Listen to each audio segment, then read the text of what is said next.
আউযুবিল্লাহি মিনাশ শাইতানির রাজিম বিসমিল্লাহির রহমানির রহিম। আজকে আমি তোমাদের সাথে সূরা ফুরকান আর তার সাথে অন্য একটা সূরা যদি সম্ভব হয় শুদ্ধ বাংলা অর্থ এবং তাৎপর্য সহ শেয়ার করার চেষ্টা করব।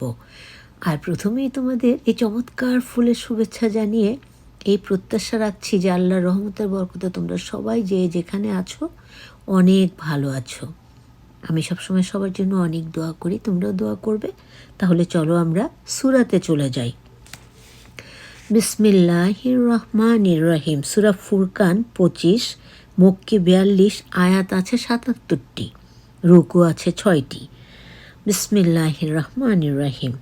1 নম্বর আয়াত থেকে শুরু করছি। কত মঙ্গলময় যিনি কোরআন তার বান্দার উপর নাজিল করেছেন যেন সে হতে পারে জগতের জন্য সতর্ককারী। আল্লাহ পাক বলেছেন কোরআন আমাদের মতো এক মানুষের উপর আল্লাহ পাক অবতীর্ণ করেছেন, যদিও তিনি শ্রেষ্ঠ মানব কিন্তু মানবী, তার উপর নাজিল করেছেন যাতে করে আমরা সতর্ক হতে পারি। সুবহান আল্লাহ। আকাশ পৃথিবীর অধিকার তারই এবং গ্রহণ করেননি তিনি কোনো সন্তান, তার রাজত্বে কেউ শরিক নেই এবং তিনি সব কিছু সৃজন করেছেন সৃষ্টি করেছেন স্থির প্রত্যেকের পরিণতির প্রকৃতি। তবু তার জায়গায় অন্যকে মাবুদ স্বীকার করে যারা কিছু সৃজন করে না, সৃষ্টি করে না, বরং তারাই আল্লাহ পাকের কাছ থেকে সৃষ্টি হয়ে এসেছে। আর তারা নিজেদের মঙ্গল করতে পারে না অমঙ্গল করতেও, আল্লাহর হুকুম ছাড়া তাকেও আমরা কিছুই করতে পারি না। এবং শক্তি রাখে না মরণ বাচন পুনরুত্থানের উপর, এবং বেঁচে থাকা মৃত্যুবরণ করা আবার যে কিয়ামত দিবসে জাগিয়ে তুলবেন সেই ব্যাপারে কোনো মানুষই কখনো কিছু করতে পারে না। কাফেরেরা বলে এটা মিথ্যা ছাড়া কিছু নয়, মুহাম্মদ এর রচয়িতা কোরআন নাকি আমাদের মহানবী রচনা করছেন, আল্লাহ কিছুই করেন নাই। নাউজুবিল্লাহ, আস্তাগফিরুল্লাহ। এ ব্যাপারে ভিন্ন কমের লোক তাকে মদদ জুগিয়েছে, অন্য মানুষ তাকে এ ব্যাপারে সাহায্য করছে, কিন্তু আল্লাহ কিছুই করেন নাই। এটা হচ্ছে কাফেরদের কথা। এরা একান্ত জুলুম করে, মিথ্যা কথা বলে। এরা এও বলে এটা পূর্বকালের উপাখ্যান যা সে লিখেছে, পাঠ করা হয় তার কাছে সকাল বিকাল। বলো এটা নাজিল করেছেন যিনি আকাশ পৃথিবীর গোপন তথ্যজ্ঞ, আল্লাহ পাকের কথা বলা হয়েছে এখানে, তিনি অতিশয় দয়ালু ক্ষমাশীল। এরা এও বলে কেমন রাসূল, সে খায়, বাজারগঞ্জে হেঁটে বেড়ায়, এবং তার কাছে কেন অবতীর্ণ করা হলো না ফেরেশতা যে তার সাথে থাকতো সতর্ককারী হিসেবে, অথবা তাকে দেয়া হতো ধনভাণ্ডার, অথবা থাকতো তার বাগান যা হতে সে আহার জোগাড় করত। কাফেররা বলতো যে এটা কেমন নবী যে সে হাটে বাজারে যা, সে হেঁটে চলে বেড়ায়, কিন্তু আল্লাহ পাক তো বলেছেন তিনি মানুষ, কিন্তু আমাদের মতো সাধারণ মানুষ নন, তিনি শ্রেষ্ঠ মানব। সুবহান আল্লাহ, আলহামদুলিল্লাহ, লা ইলাহা ইল্লাল্লাহ, আল্লাহু আকবার। জালেমরা আরও বলে তোমরা একে এক জাতুগ্রস্ত অনুসরণ করছো, দেখো ওরা তোমার সংস্পর্শে দিচ্ছে কী সব উপমা, ওরা হচ্ছে পথভ্রষ্ট, পাবে না পথ। কত মঙ্গলময় তিনি যিনি ইচ্ছে করলে তা অপেক্ষা উত্তম বাগান তোমাকে দিতে পারেন, যার তলদেশে প্রবাহিত নদ নদী, দিতে পারেন অট্টালিকা সমূহ। কিন্তু তারা মিথ্যা জানে পরলোককে, আখিরাতকে, পরকালকে যারা মিথ্যা জানে তাদের জন্য তৈরি রেখেছি জ্বলন্ত আগুন। দূর হতে আগুন ওদের দেখলে যারা শুনতে পাবে তারা ক্রুদ্ধ ধ্বনি ও চিৎকার। এর কোনো সংকীর্ণ স্থানের দিকে হস্তপথ শৃঙ্খলায়িত করে নিক্ষেপ করলে তথায় তারা বিনাশ কামনা করবে। বলা হবে আজ একবার বিনাশ কামনা করো না, বরং বহুবার কামনা করো।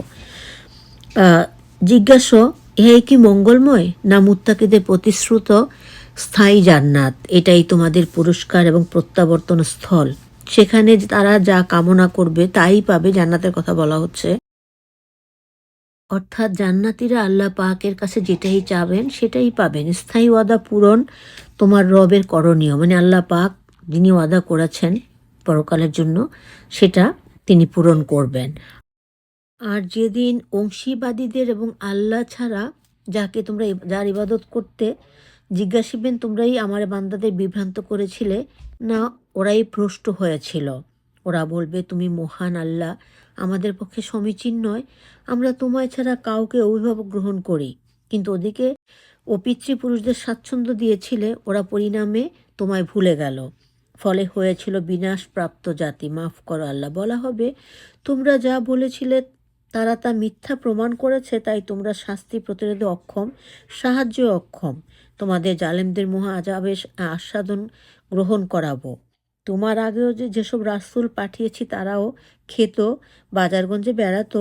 আমি তাদের একে অপরকে জন্য ফিতনা হিসেবে করেছি। ধৈর্য ধারণ করবে কি? তোমার আল্লাহ সব দেখেন। আমরা আল্লাহর রহমতের বরকতে 19 পাড়ায় চলে এসেছি, আলহামদুলিল্লাহ। আর মাত্র 11 পাড়া হলে আমাদের বাংলা অর্থ দিয়ে আবারও কোরআন খতম হয়ে যাবে। যারা মনোযোগ দিয়ে শুনছো প্রত্যেকেই জানতে পারবে, আল্লাহ সহি বুঝ দিলে বুঝতে পারবে, ইবাদত করতে পারবে।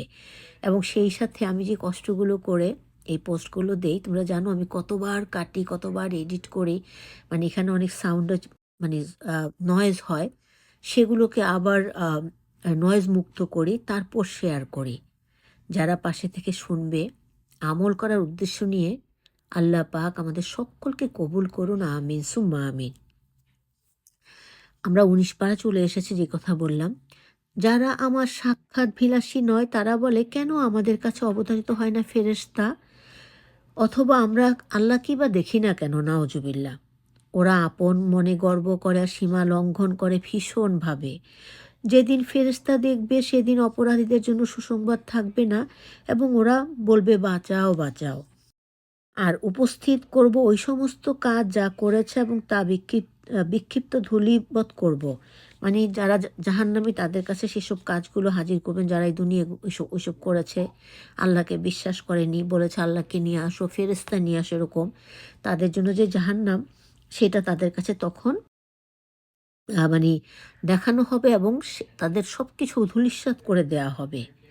বেহেশতবাসীগণের জন্য যেদিন হবে উত্তম বাসস্থান এবং অতি সুন্দর শয়নাগার।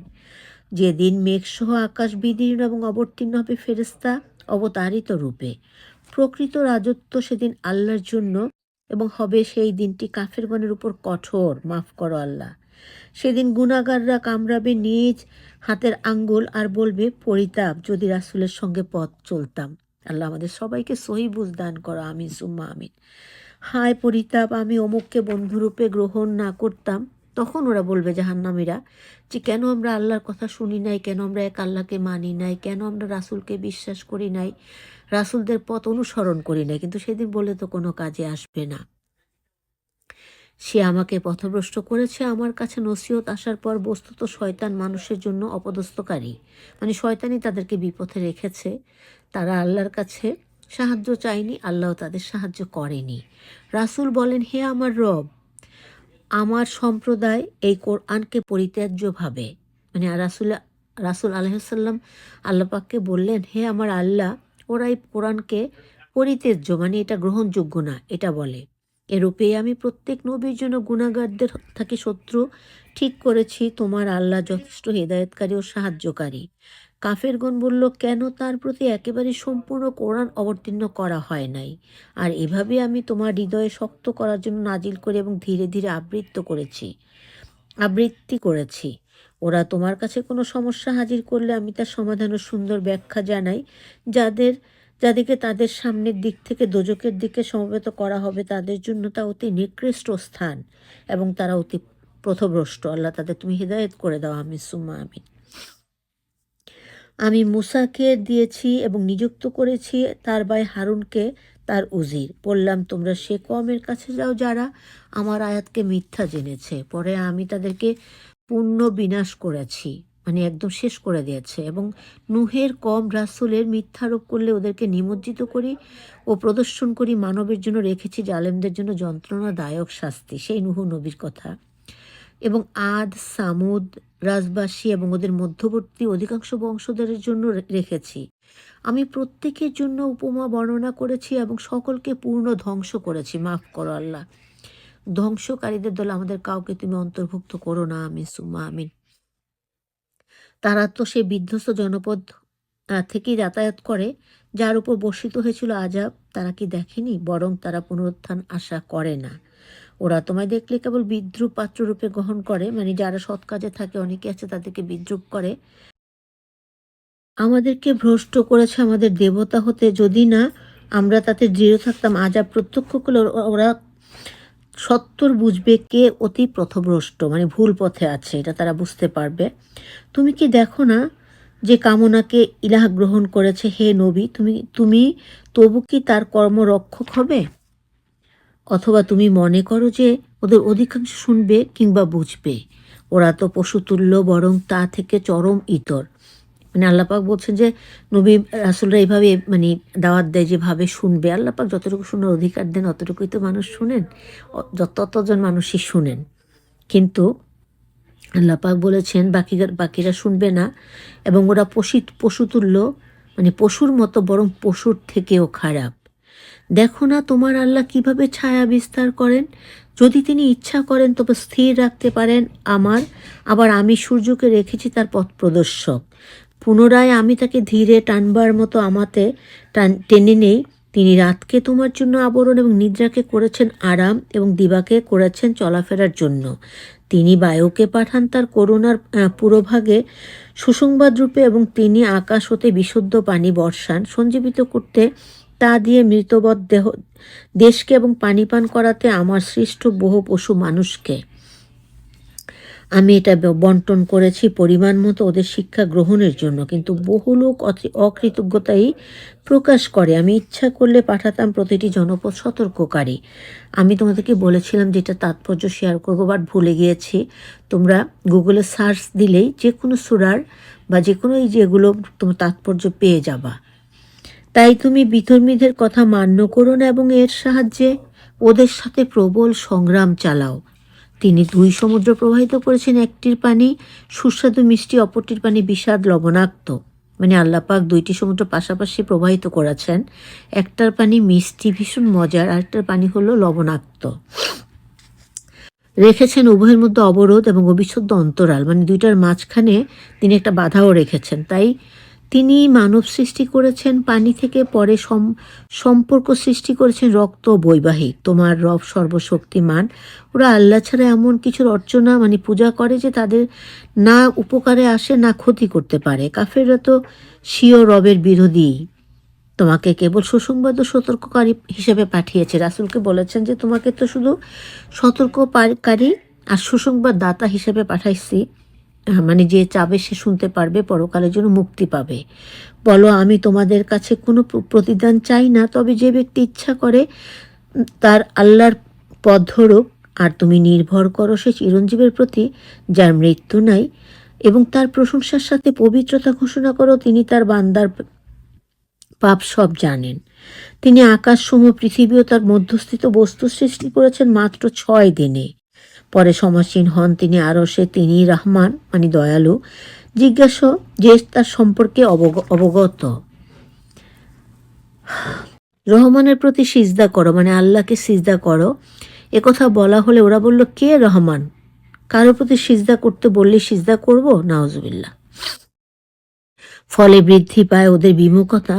মহান তিনি, যিনি আকাশের রাশিসহ এবং তাতে প্রদীপ্ত সূর্য ও উজ্জ্বল চাঁদ স্থাপন করেছেন, যিনি দিবারাত্র মানে রাত দিন পরস্পর পশ্চাৎগামী সৃষ্টি করেছেন। যারা গ্রহণ করতে চায় অভিজ্ঞতা কৃতজ্ঞতা তাদের জন্য। রহমানের বান্দা তারাই যারা পৃথিবীতে বিচরণ করে শান্তভাবে, এবং মুখেরা তার সাথে কথোপকথন করতে চাইলে তারা বলে সালাম, বিদায়।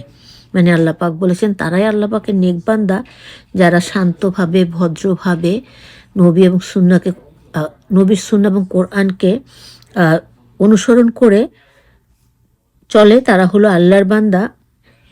আর যারা বেশি বাড়াবাড়ি করে তাদের সাথে তখন যেন তারা বলে সালাম, বিদায়। কিন্তু অশান্তি আল্লাপাক পছন্দ করেন না। আর তারা তাদের রবের সিজদা করে ও দাঁড়ায় রাত যাপন। তারা বলে, হে আমাদের আল্লাহ, দুজকের শাস্তি থেকে আমাদেরকে রক্ষা করুন। তার শাস্তি ভয়াবহ, নিশ্চয়ই তা কত খারাপ জায়গা। এবং যখন তারা ব্যয় করে তখন অমিত ব্যয় করে, কৃপণতা করে না, বরং করে মধ্যপন্থা। এবং তারা আল্লাহর সাথে অপরকে উপাস্য রূপে ডাকে না, এবং তারা হত্যা করে না অপ্রয়োজনে সে প্রাণীকে যার হত্যা আল্লাহ নিষেধ করেছেন ও ব্যভিচার করে না, যে তা করবে সে শাস্তি পাবে। কেয়ামতের দিন তার শাস্তি দ্বিগুণ হবে এবং সেখানে তারা হবে স্থায়ীহীনভাবে। কিন্তু যে অনুতাপ করবে এবং বিশ্বাস ও সৎকাজ করবে, অন্তর আল্লাহ তাদের গুনাহসমূহ সৎকার্যে পরিবর্তিত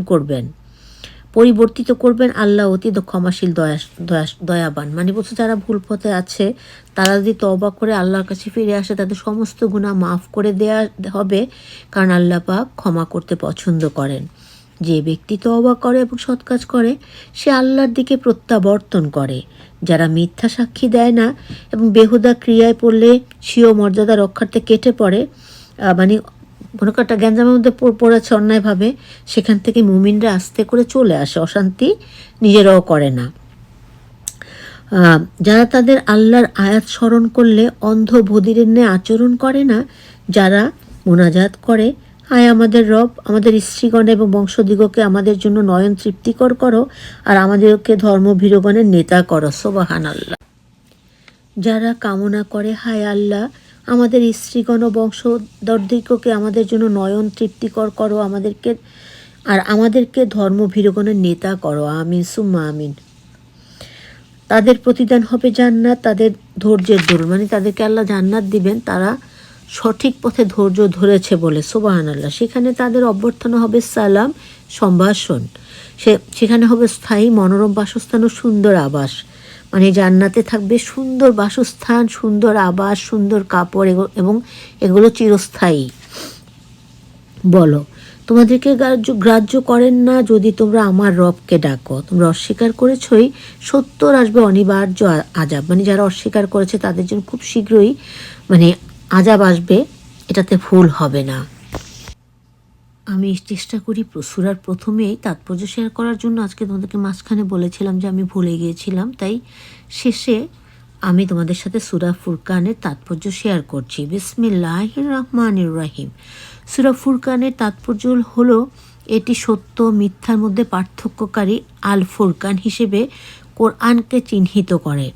তাওহিদ মানে আল্লাহর একাত্মবাদ, নবুয়ত মানে নবিত্ব, কেয়ামত মানে পুনরুত্থান, এবং শিরক মানে মূর্তি পূজা বিরোধী বিষয়গুলো তুলে ধরে, এবং ইবাদুর রহমান পরম করুণাময়ের বান্দাদের বৈশিষ্ট্য জান্নাত জাহান্নামের বর্ণনা দিয়ে মুমিনদের পথ নির্দেশ করে। এটি মক্কার কাফেরদের আপত্তিগুলোর জবাব দেয় এবং আল্লাহর পথে চলার গুরুত্ব শেখায়। সুবহানাল্লাহ।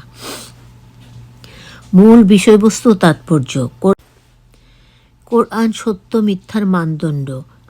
আল ফুরকান অর্থ পার্থক্যকারী, যা প্রমাণ করে কোরআন হক মানে সত্য ও বাতিলের মানে মিথ্যা মধ্যে সুস্পষ্ট পার্থক্যকারী। তাওহিদ ও নবুয়ত, আল্লাহ সার্বভৌমত্ব, তার কোনো অংশীদার না থাকার ঘোষণা দেয় এবং মুহাম্মদ সাল্লাল্লাহু আলাইহি ওয়াসাল্লামের নবুয়তের সত্যতা প্রমাণ করে। কেয়ামতের ভয়াবহতা, অবিশ্বাসীদের জন্য বিচার দিবসের ভয়াবহতা এবং তাদের মিথ্যা উপাস্যদের অপারগতার কথা স্মরণ করিয়ে দেয়।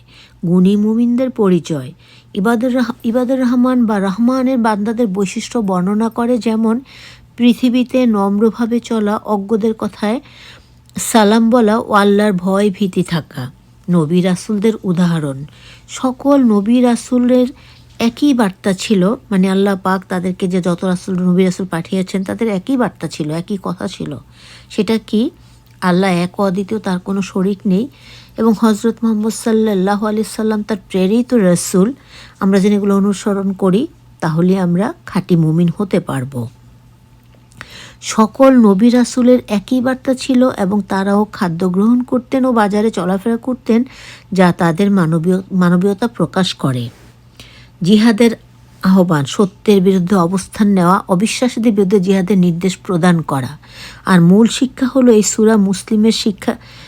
সূরা মুসলিমদেরকে শিক্ষা দেয় যে কোরআনকে আঁকড়ে ধরে আল্লাহর একাত্মবাদে বিশ্বাস রেখে নবী করিম সাল্লাল্লাহু আলাইহি সাল্লামের দেখানো পথে চলে এবং সৎ কাজের মাধ্যমে ইহকাল ও পরকালে সফলতা অর্জন করা সম্ভব। সুবহানাল্লাহ, আলহামদুলিল্লাহ, লা ইলাহা ইল্লাল্লাহ, আল্লাহু আকবার। সূরাটির শেষে হলো সূরাটির তাৎপর্য ব্যাখ্যা করলাম এবং তোমাদের সাথে শেয়ার করলাম। সবাই ভালো থাকবে, আমাদের জন্য দোয়া করবে, আমিও তোমাদের জন্য দোয়া করব। আসসালামু আলাইকুম ওয়া রাহমাতুল্লাহি ওয়া বারাকাতুহু।